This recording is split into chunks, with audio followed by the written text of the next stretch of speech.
Jaya Radha Madhavad Kunjabi Hari.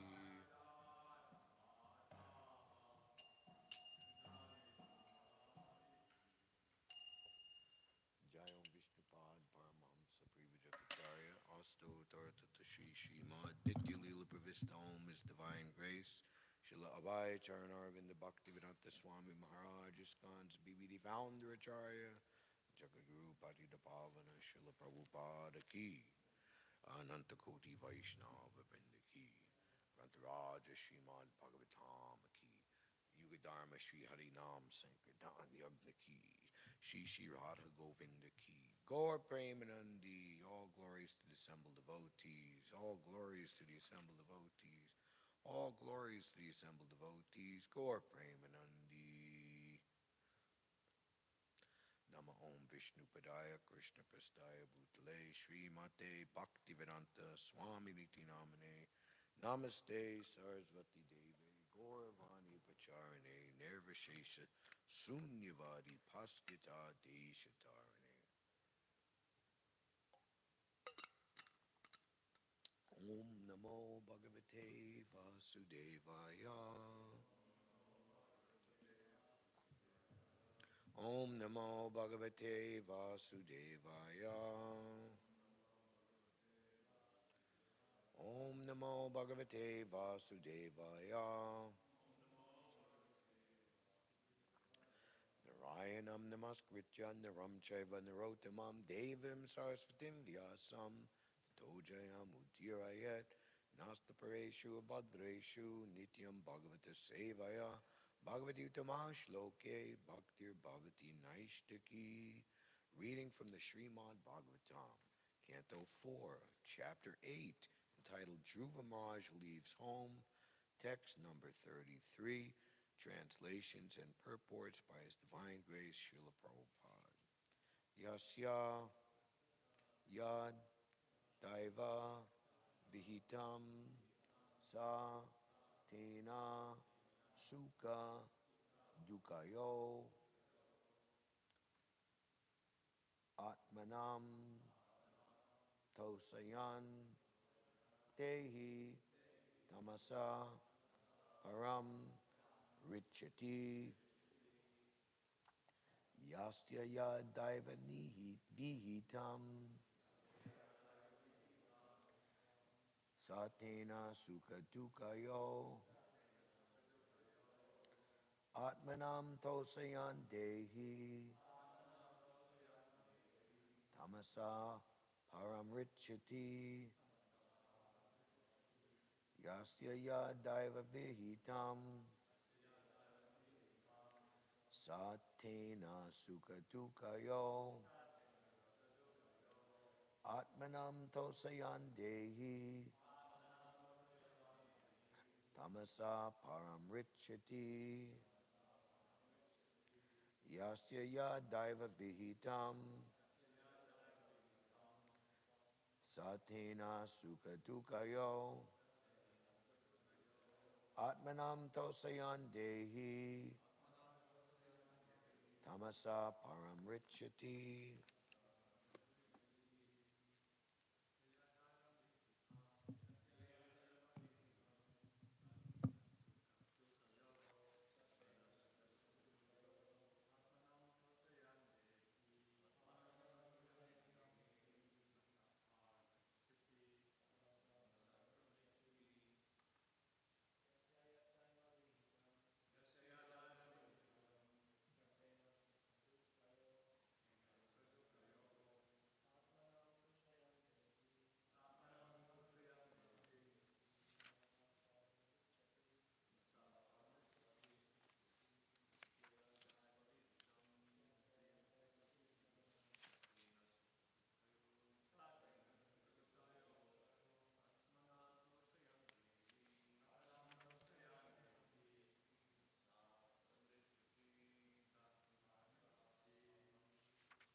yasya, anyone, yat, that which, daiva, by destiny, vihitam, destined, sa, such a person, tena, by that, sukha dukkha yo, happiness or distress, atmanam, oneself, tosayan, being satisfied, dehi, an embodied soul, tamasa, of the darkness, param, to the other side, richati, crosses.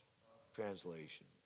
One should try to keep himself satisfied in any condition of life, whether distress or happiness, which is offered by the Supreme Will. A person who endures in this way is able to cross over the darkness of nescience very easily. Purport by Srila Prabhupada. Material existence consists of pious and impious fruitive activities. As long as one is engaged in any kind of activity other than devotional service, it will result in the happiness and distress of this material world. When we enjoy life in so-called material happiness, it is to be understood that we are diminishing the resultant actions of our pious activities. And when we are put into suffering, it is to be understood that we are diminishing the resultant actions of our impious activities. Instead of being attached to the circumstantial happiness and distress resulting from pious or impious activities, if we want to get out of the clutches of this nescience, then whatever position we are put in by the will of the Lord, we should accept. Thus, if we simply surrender unto the Supreme Personality of Godhead, we shall get out of the clutches of this material existence.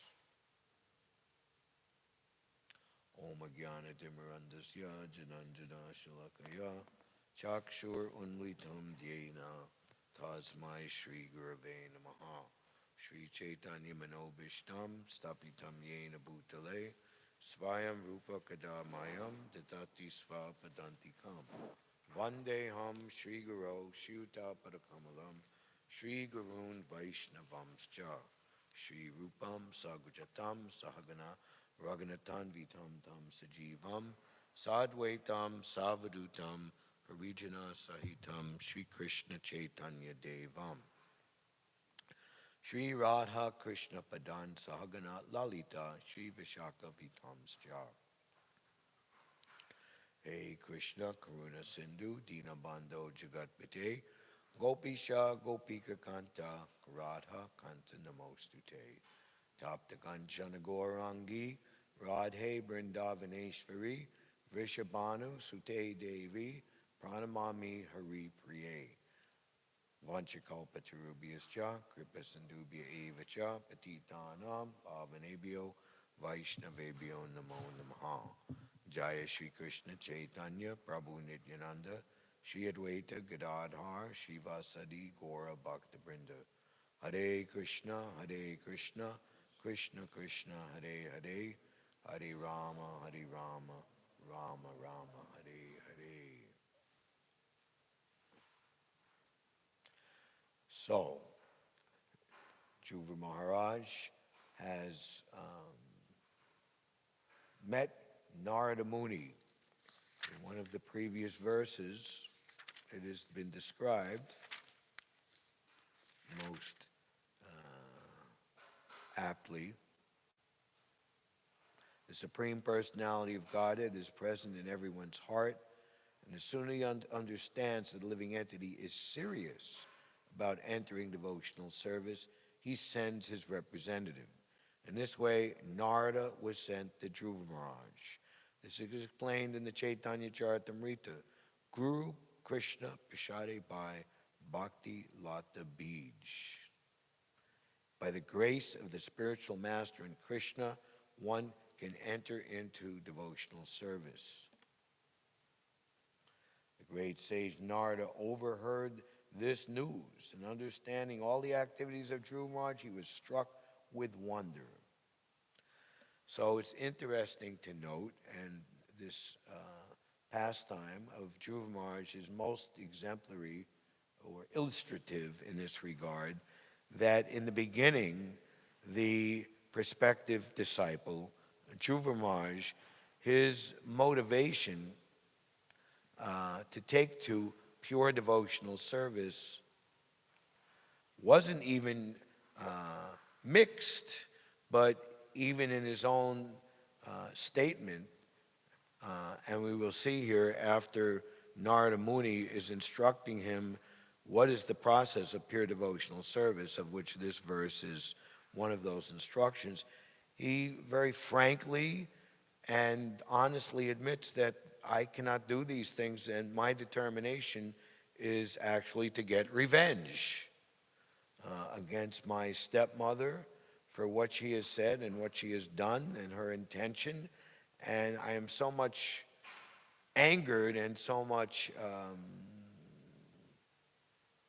motivated out of this intense desire for revenge that he tells Narada Muni, your instructions don't touch my heart.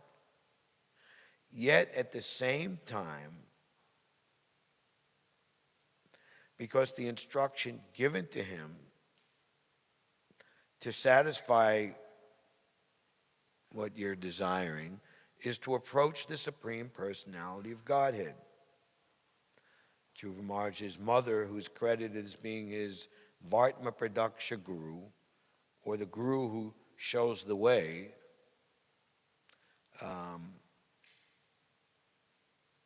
Prabhupada gave credit to his beloved father, we can see in the introduction to the Krishna book, to my father, Gaur Mohan Dey, a pure devotee of Krishna. He gave me childhood, he gave me Rath Yatra as my childhood play, and the deities of Radha and Krishna. He taught me how to play, he wanted me to learn how to play the mridanga. He was kind to me, and what I learned from him was later solidified by my spiritual master, the Eternal Father. So that is a very good example, and all those who are in their path to achieve pure devotional service are contemplating or who already are in the Grihastha ashram with the intention of having children, they should be very eager to perform this service on behalf of the Lord and the disciplic succession of devotees to help their children to achieve pure devotional service by training them in the line of pure devotional service and its practice. There's even very extreme examples of the Vartma Pradaksha Guru.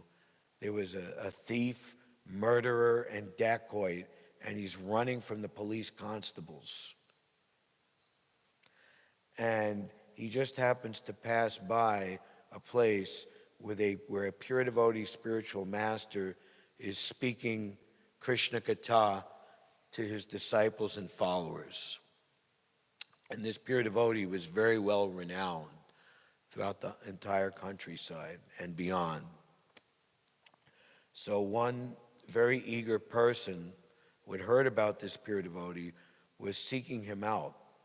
And along the forest path where the dacoit had passed by and had momentarily looked, I was attracted and had some mental appreciation for the pure devotee and the person's hearing Krishna Katha, but he has to run for his life because the police are on his tail. So he's running by, and the eager, prospective devotee to become disciple of this spiritual master, just kind of asked him as they're passing, did you see where the Krishna Katha and the speaking of the Śrimad Bhāgavatam? Yeah, it's over here. Just keep going down. He's like 5 minutes away. So at the time of death, the Yamadutas, they take him to Yamaraj, and Yamaraj, like with Ajamil, you've made a mistake, my dear servants. This person showed someone the path of devotional service. Literally, he's walking on the path. This is how you walk there. And that person met that pure devotee, became his disciple, and went back home, back to Godhead. Therefore, he is his Vartma Pradaksha Guru. And he also went back to Godhead in due course of time, the thief, the dacoit, the murderer. So one's intention in the beginning, what to speak of being mixed, or a lot of times when we join, I know I could speak from my own experience. I'm only 19 years old, and I thought that pure devotional service is like maybe a few weeks or a month away. You know, you have no understanding of how exalted is the final conclusion of pure devotional service, being freed from all material desires and only desiring to please Krishna. And, as Prabhupada would say, is one of the important symptoms of Krishna consciousness in the pure devotee, is that he cannot forget Krishna for even a moment. He's always thinking of Krishna and seeing Krishna face to face, eye to eye.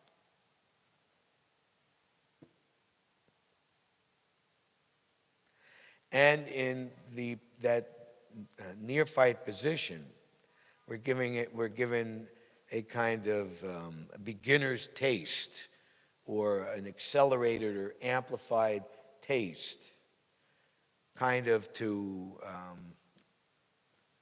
hook us in.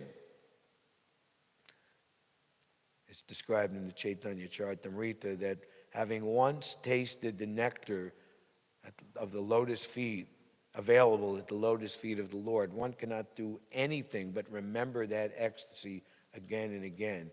And by that remembrance or awareness, any type of sense gratification in this world, what to speak of the topmost heavenly planets, cannot match, cannot come anywhere close. And one's intelligence even in the beginning stages of devotional service, the logic that one uses to discern that which is right from that which is wrong, that which is desirable from that which is undesirable, that which is beneficial from that which is unbeneficial. In other words, seeing through the eyes of Shastra Chakshusha, seeing through the eyes of the Guru and Krishna. There's the beautiful chapter of the second canto where the Chatur Shloki appears, chapter 9, called Answers by Citing the Lord's Version.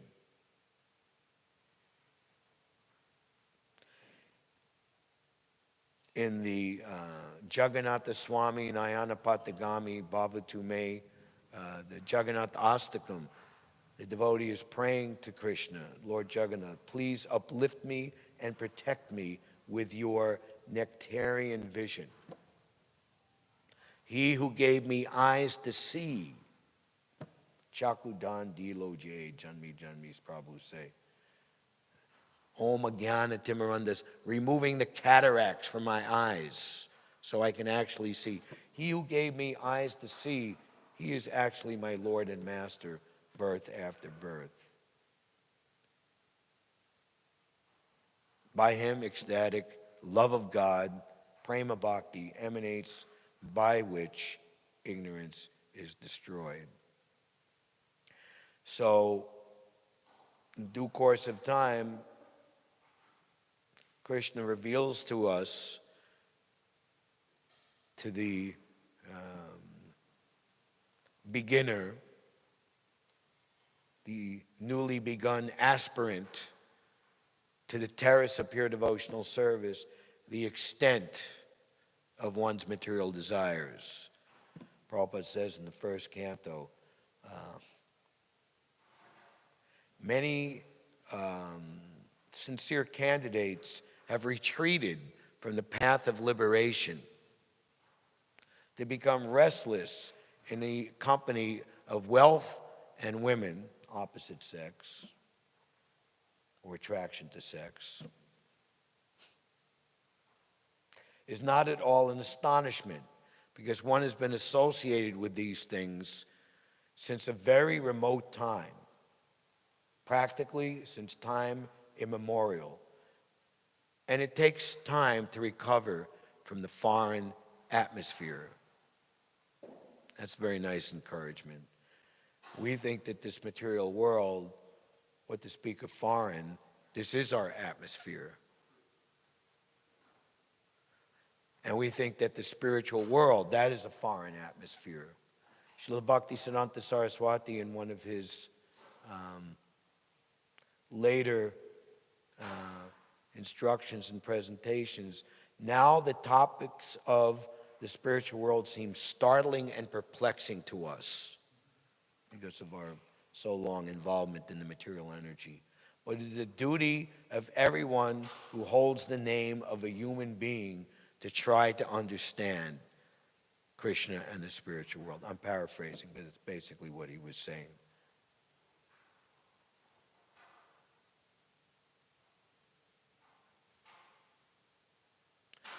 So that is the mercy of the spiritual master in Krishna. They give us the seed of devotional service, which turns into the tender creeper of devotion and the watering process of hearing and chanting and fencing it around from non-devotees and aparads by associating with devotees. And the best type of association of devotees, along with hearing and chanting, as we were hearing this morning, Prahlad Maharaj's instructions to his demoniac schoolmates, is to preach Krishna consciousness. And especially, as Lord Chaitanya demonstrated, in a collective movement. Lord Chaitanya, Krishna himself, as Chaitanya Mahaprabhu, is the founder of the Hare Krishna movement. We can move by ourselves, but when we move as a cooperative team, we can cover a lot more ground and get a lot more accomplished. Especially given our position in this Kali Yuga, we need all the help we can get.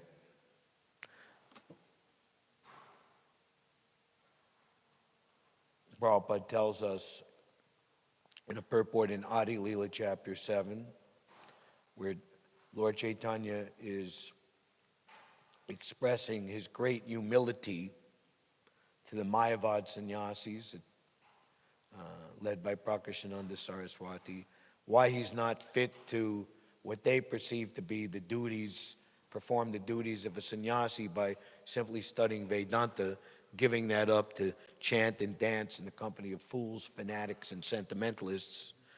He said that I am not fit for such things.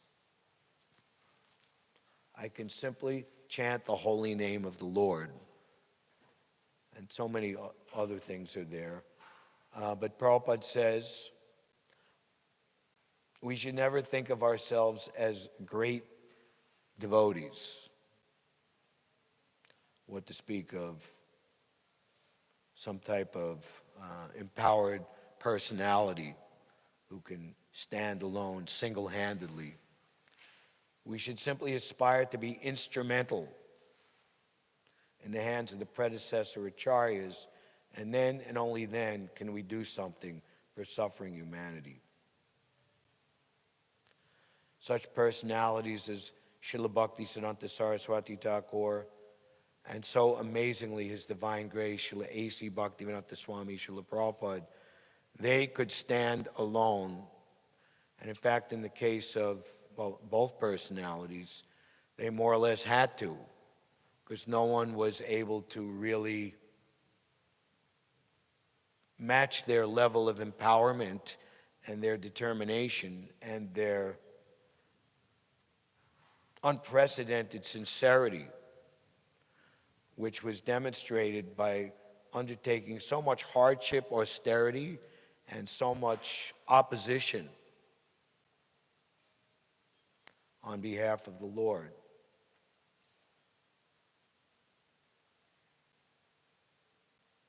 And as Srila Prabhupada has taught and shown by his own example, one who's actually fit to be an empowered, bona fide spiritual master, that authorization is based on how sincere a disciple they are, not were, are, to their bona fide, empowered spiritual master. That's why we so much celebrate the discipleship of His Divine Grace, Srila Prabhupada, to his beloved spiritual master, Srila Bhaktisiddhanta Saraswati Thakur Prabhupada.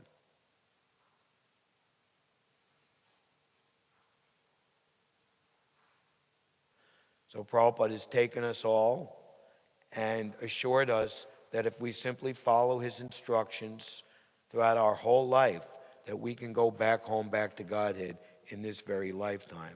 No matter what material desires, no matter what our previous position was, no matter what the accumulation of our karmas, whether it be good karmas or bad karmas, is.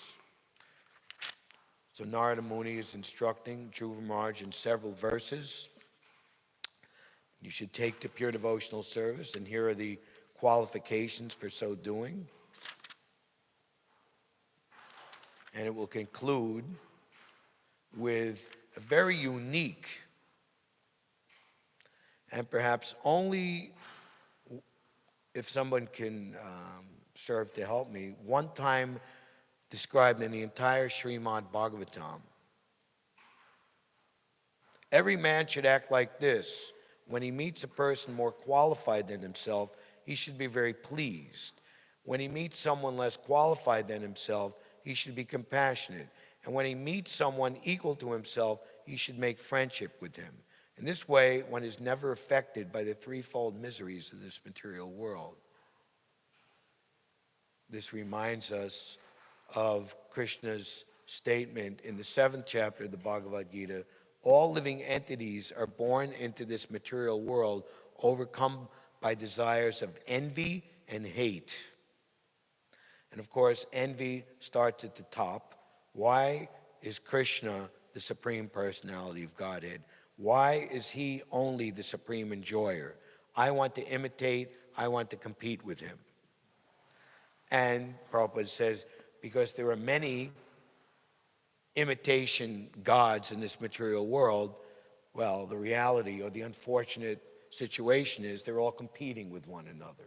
So I'm envious of you, you're envious of me first, not you, individually, collectively, nations fight with each other, on and on it goes. Where it stops, nobody knows. Generally, when we find someone more qualified than ourselves, we become envious of him. When we find someone less qualified, now I can really lord it over him. We can deride him. And when we find someone equal, this is a problem. Then we become very proud of our activities. These are the causes of all material tribulations. The great sage Narada therefore advised that a devotee should act perfectly. Instead of being envious of a more qualified man, one should be jolly to receive him. Or when we meet someone more qualified than ourselves, we should hear from that person, take their association, and if that more elevated person sees fit to give us some advice, then we should take it very seriously. Instead of being oppressive to a less qualified man, one should be compassionate toward him just to raise him to the proper standard. So this is why it is so important to preach in public, because everyone lacking the knowledge of devotional service, how to practice devotional service, is in a less qualified position. But to instruct them and to approach them, one has to be extremely humble. And in many cases, if not all, the thing that will attract such persons who are engaged in the puffed up nature of being a conditioned soul, they will be attracted by how tolerant and forgiving, and how we do not become angry at their material tendencies.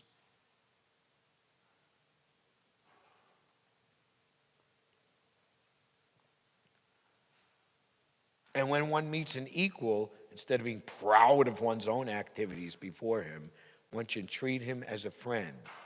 One should also have compassion for the people in general who are suffering due to forgetfulness of Krishna. These important functions will make one happy within this material world. Michael, can I ask you a question privately here? Can you ask him how long this is going to go on and how long I have to tolerate all that noise?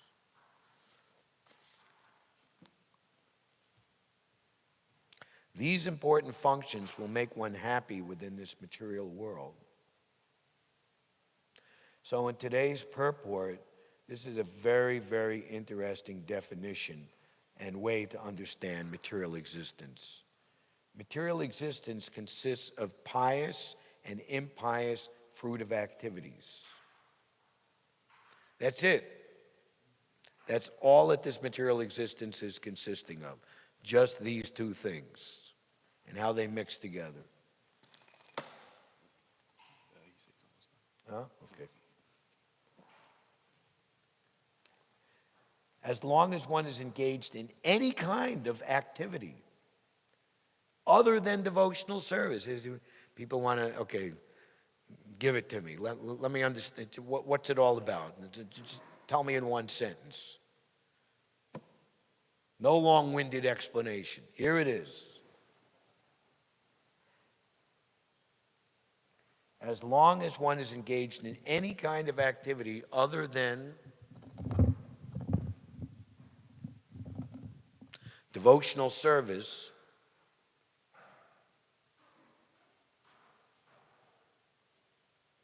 it will result in the happiness and distress of this material world. When we enjoy life in so-called material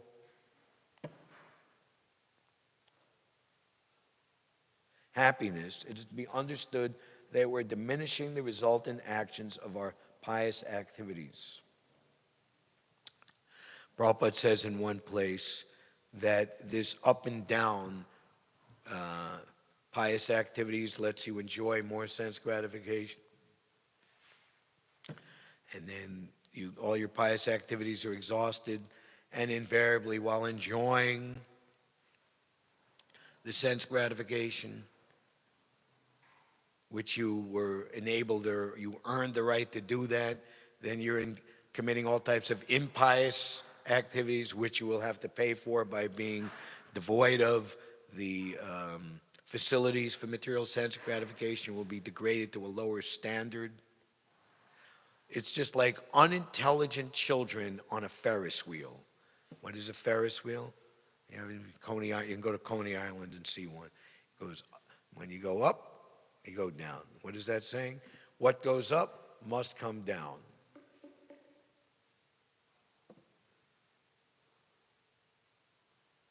So a devotee, he's not going up and down. He's always in a position of equilibrium, but simultaneously he's going up. Prabhupada gave the example, the new devotee. In the beginning, it's like when you take off in the plane, what is the speed on the ground before the plane lifts off, like, what is it, 500 miles an hour, 450 miles an hour. You feel yourself going back against the seat. And then when the plane lifts off and it's going high, for the first few minutes, if there's no clouds, you look down, wow. Prabhupada's first airplane flight, Pan Am from JFK, New York to San Francisco, mid-January 1967. Says the houses look like matchboxes. But then when you up, what is cruising altitude? 30,000 feet. The captain has turned off the fasten the seatbelt. You're free to move about the cabin and like that, But you're going 500 or more miles an hour. You don't feel it, but you're going very, very, very fast.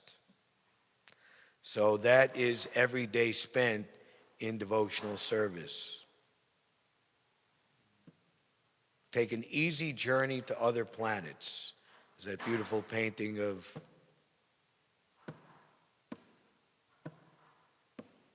Bharadvaj on the original printing of Easy Journey to Other Planets.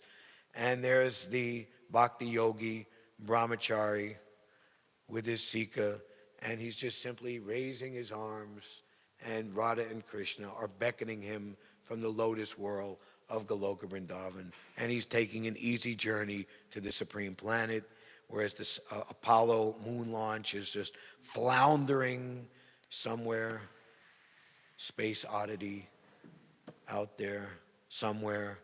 And we understand how there's different layers that are covering the universe, each one 10 times larger in distance than the previous one. An incredible amount of space.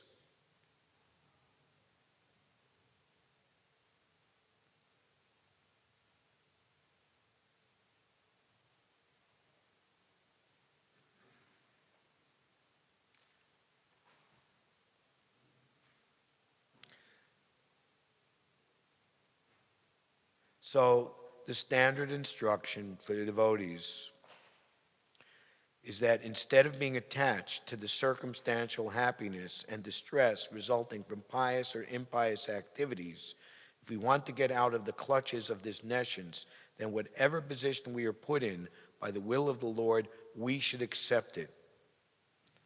Krishna's instructions on pure devotional service, which is the final chapter, 12, of the middle, the most confidential chapters, 7 through 12 of the Bhagavad Gita. Prabhupada says in one place, Krishna has protected these middle chapters by the first 6 chapters and the final 6 chapters because the subject matter deals with the most confidential instruction of devotional service.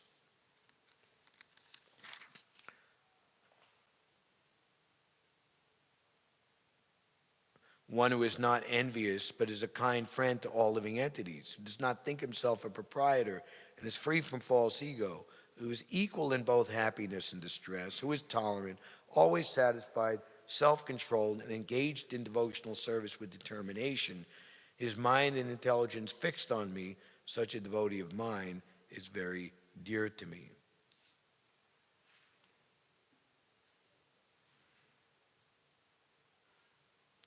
A pure devotee is never disturbed in any circumstances, nor is he envious of anyone, nor does the devotee become his enemy's enemy. He thinks this person is acting as my enemy due to my own past misdeeds, so it is better to suffer than to protest. And ultimately, Krishna, he always will, purify everyone, ultimately.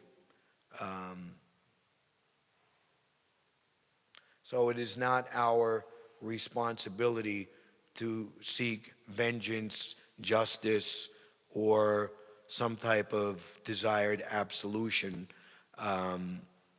One thing that is very important to keep in mind, that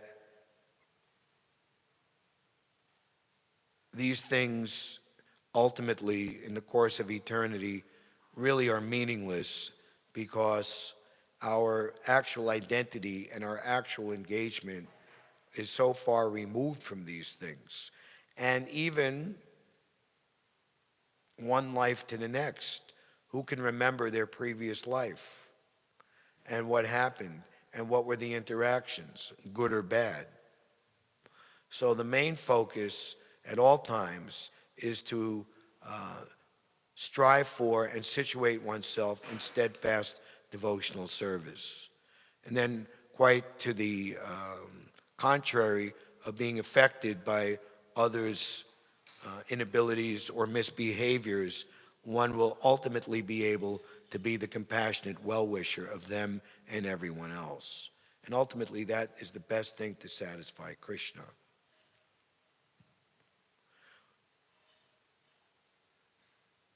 Whenever a devotee is in distress or has fallen into difficulty, he thinks that it is the Lord's mercy upon him. He thinks, thanks to my past misdeeds, I should suffer far, far greater than I am suffering now. So it is by the mercy of the Lord that I am not getting all the punishment I am due. I am just getting a little. Therefore, he is always calm, quiet, and patient despite many distressful conditions.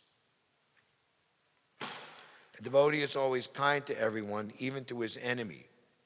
Nirmama means that a devotee does not attach much importance to the pains and troubles pertaining to the body because he knows perfectly well that he is not the material body. He does not identify with the body, therefore he is freed from the conception of false ego and is equiposed in happiness and distress.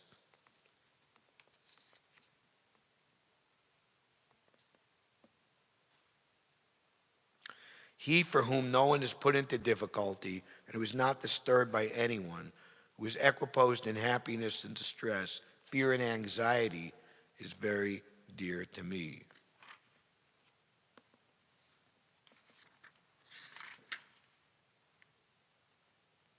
No one is put into difficulty, anxiety, fearfulness, or dissatisfaction by a devotee. Since a devotee is kind to everyone, he does not act in such a way as to put others into anxiety. At the same time, if others try to put a devotee into anxiety, he is not disturbed. It is by the grace of the Lord that he is so practiced that he is not disturbed by any outward disturbance. Actually, because the devotee is always engrossed in Krishna consciousness and engaged in devotional service, such material circumstances cannot move him. Generally, a materialistic person becomes very happy when there is something for his sense gratification and his body. But when he sees that others have something for their sense gratification and he hasn't, he's sorry and envious. When he's expecting some retaliation from an enemy, he is in a state of fear, and when he cannot successfully execute something, he becomes dejected. A devotee who is always transcendental to all these disturbances is very dear to Krishna.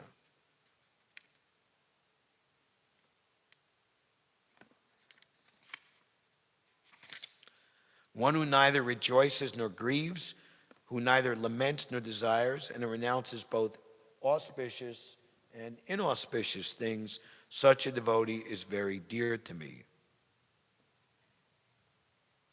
A pure devotee is neither happy nor distressed over material gain and loss, nor is he very much anxious to get a son or disciple, nor is he distressed by not getting them. If he loses anything which is very dear to him, he does not lament. Similarly, if he does not get what he desires, he is not distressed. He is transcendental in the face of all kinds of auspicious, inauspicious, and sinful activities. He is prepared to accept all kinds of risks for the satisfaction of the Supreme Lord. Nothing is an impediment in the discharge of his devotional service. Such a devotee is very dear to Krishna.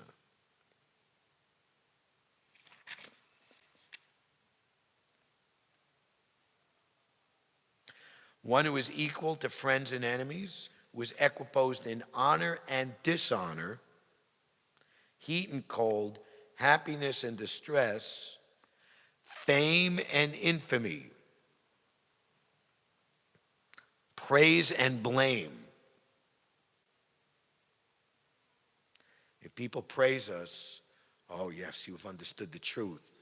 If people falsely accuse us and blame us, the devotee is not eager to try to prove his innocence or show how great he is. If you want to think like that, Srivas Thakur, even when, who was it, the Gopal Chapel put the articles for worshiping Goddess Durga outside his door so all the neighborhood and gentlemen would see. Srivas made no attempt to clear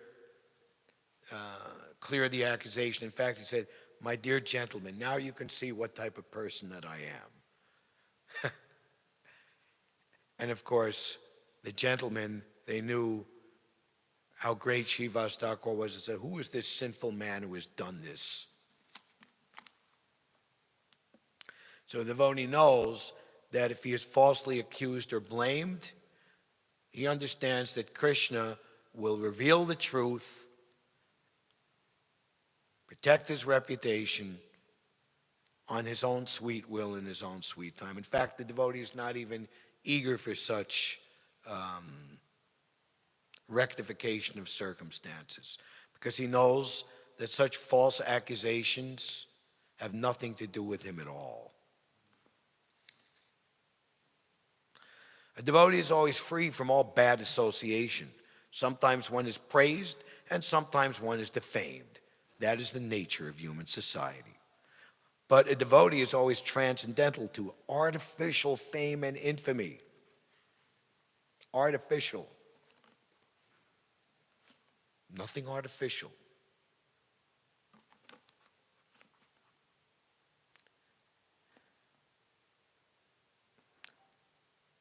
He is very patient. He does not speak of anything but the topics about Krishna. Therefore, he is called silent. That's one of the 26 qualities of a devotee, silent in nonsense. Silent does not mean that one should not speak.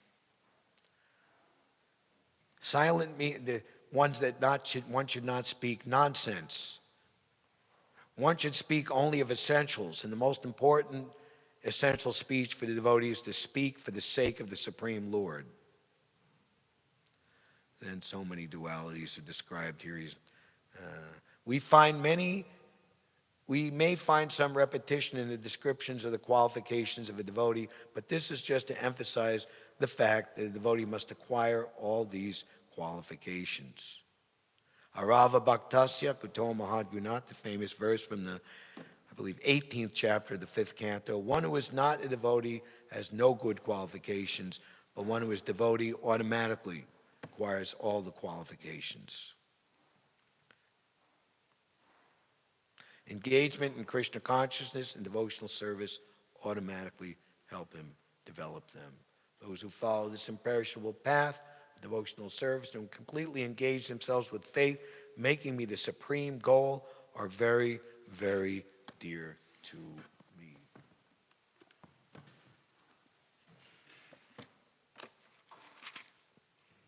The verse once again, Yasya yad daiva vihitam satena sukha dukayo atmanam tasayan dehi tamasa param richati. One should try to keep himself satisfied in any condition of life, whether pious or happiness, whether distress or happiness, which is offered by the Supreme Will. A person who endures in this way is able to cross over the darkness of nescience very easily. Hare Krishna. Any questions or comments?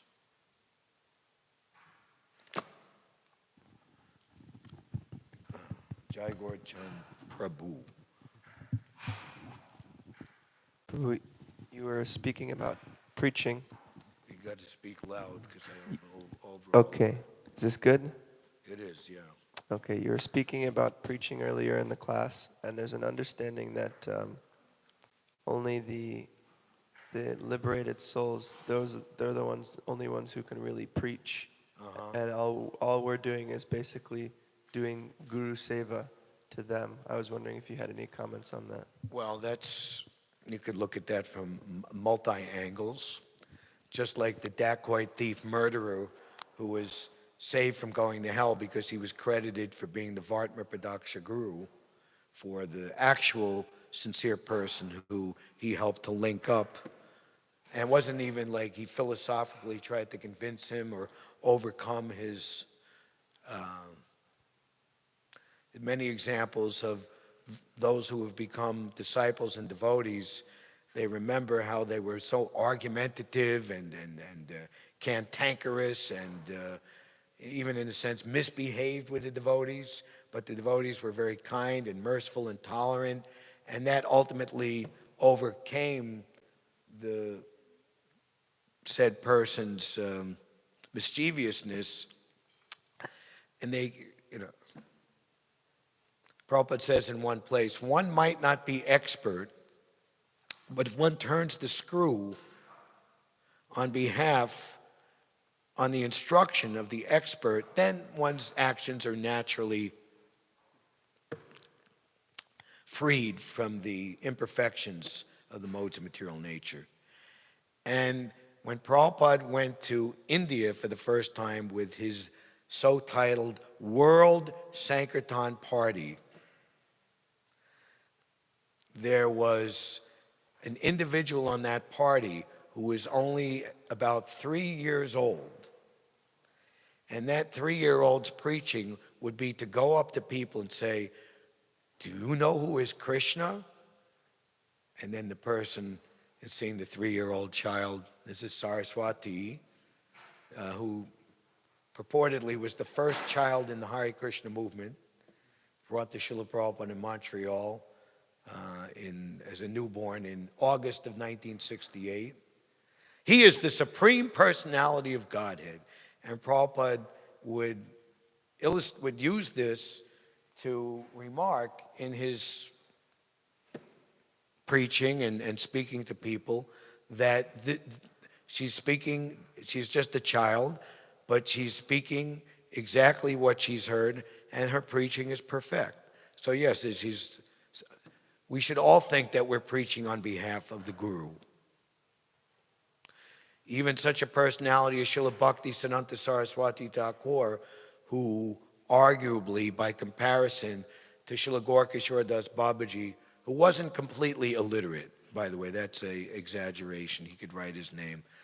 And this would be a question that Srila Bhakti Siddhanta Saraswati Thakur would be asked. How is it that you are so intellectual and erudite and so much philosophically elevated, and your spiritual master is like this and like that? And one time he was being asked that question while going on a motorboat across the river.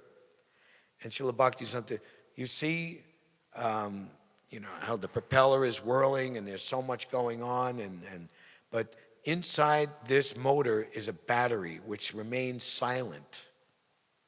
But this battery is the source of all power for this entire dynamo.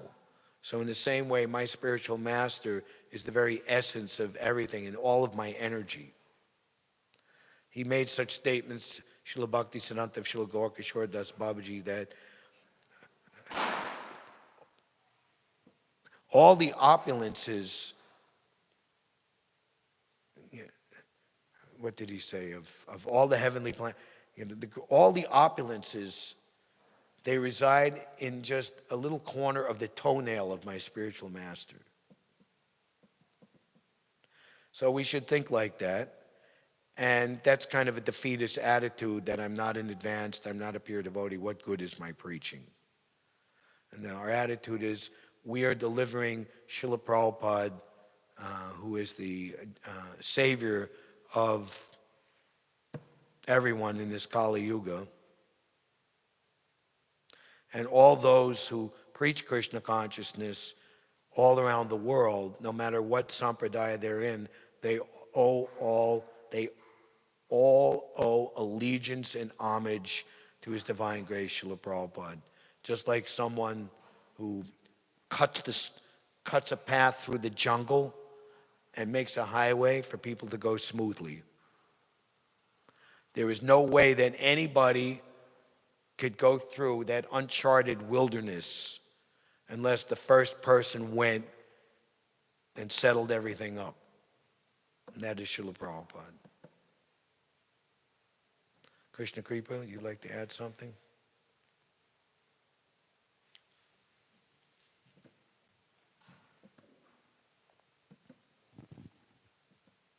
Yeah, I thought I would just read the quote that you were paraphrasing before. It's actually in the Nectar of Devotion introduction. The author of Bhakti Rasamrita Sindhu, Srila Rupa Goswami, very humbly submits that he's just trying to spread Krishna consciousness all over the world, although he humbly thinks himself unfit for this work. That should be the attitude of all preachers of the Krishna consciousness movement, following in the footsteps of Srila Rupa Goswami. We should never think of ourselves as great preachers. Oh, that's where it is, Nectar of Devotion. Yeah, A similar introduction. statement in Adi Lila chapter 7. But we should never think of ourselves as great preachers, but should always consider that we are simply instrumental to the previous acharyas, and simply by following in their footsteps, we may be able to do something for the benefit of suffering humanity. So here's the supreme example, Srila Rupa Goswami, the Rasa Acharya, the direct and most foremost disciple of Lord Chaitanya, and he's feeling like this. So, case closed for now. Thank you very much. Grantaraj Śrimad Bhāgavatam Ki Jai, Srila Prabhupada Ki Jai, Shri Radha Govinda Deva Ki Jai, Nitai Gaur Premanandi.